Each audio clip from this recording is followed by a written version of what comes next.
আজকে আমরা দেখব কিভাবে এক্সেল শিট ব্যবহার করে প্রোডাক্টের সংখ্যা জানতে হয়। আর এটি জানার জন্য আমরা আজকে মূলত এক্সেলের কাউন্ট ইফ এবং কাউন্ট ইফস অপশনগুলো ব্যবহার দেখব। এখানে কোনো একটি দোকানের বিভিন্ন সেলসম্যান এবং বিভিন্ন প্রোডাক্ট তাদের দামের সাথে দেওয়া রয়েছে।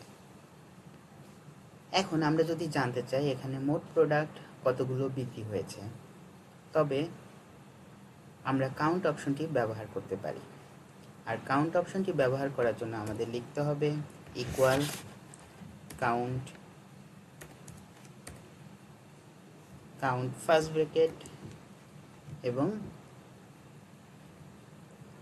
ভ্যালুগুলোর রেঞ্জ এবং first bracket close, then enter. দেখা যাচ্ছে 25টি, অর্থাৎ আমাদের মোট প্রোডাক্ট বিক্রি হয়েছে 25টি। এরপর আমরা কাউন্ট ইফ অপশনটি দেখব। এখানে আমরা নির্দিষ্ট কোনো প্রোডাক্টের সংখ্যা জানতে চাচ্ছি যা বিক্রিত হয়েছে। এটা জানার জন্য আমাদের লিখতে হবে count if equal count if আমরা নাম্বার অফ ল্যাপটপের সংখ্যা জানতে চাচ্ছি, তাহলে ক্রাইটেরিয়া রেঞ্জটা সিলেক্ট করব এবং কোন পণ্যটার সংখ্যা আমরা জানতে চাচ্ছি সেটি সিলেক্ট করব, অর্থাৎ ক্রাইটেরিয়া সিলেক্ট করব। First bracket close, enter. মোট 9টি ল্যাপটপ বিক্রি হয়েছে। এখন যদি আমরা জানতে চাই কোন নির্দিষ্ট সেলসম্যান নির্দিষ্ট কোনো পণ্য কয়বার বিক্রি করেছে, তা জানার জন্য আমরা কাউন্ট ইফস অপশনটি ব্যবহার করতে পারবো। এখানে আমরা বিভিন্ন ধরনের শর্ত আরোপ করে আমাদের প্রয়োজনীয় তথ্য পেতে পারি। Equal count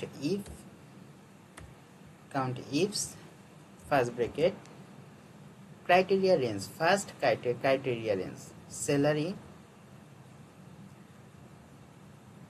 criteria range, comma আমরা জানতে চাচ্ছি রনি কতগুলো মোবাইল বিক্রি করেছে, তাহলে রনি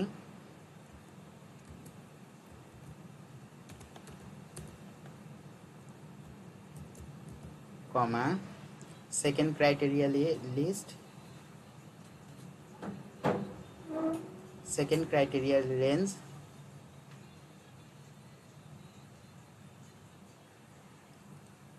কমা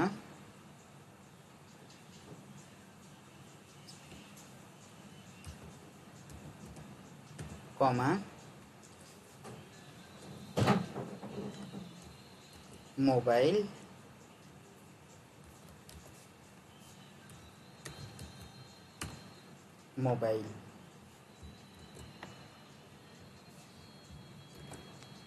এন্টার। তাহলে মোট 3, অর্থাৎ আমরা জানতে পারছি যে রনি মোবাইল বিক্রি করেছে 3 বার। আজকে এই পর্যন্তই, ধন্যবাদ।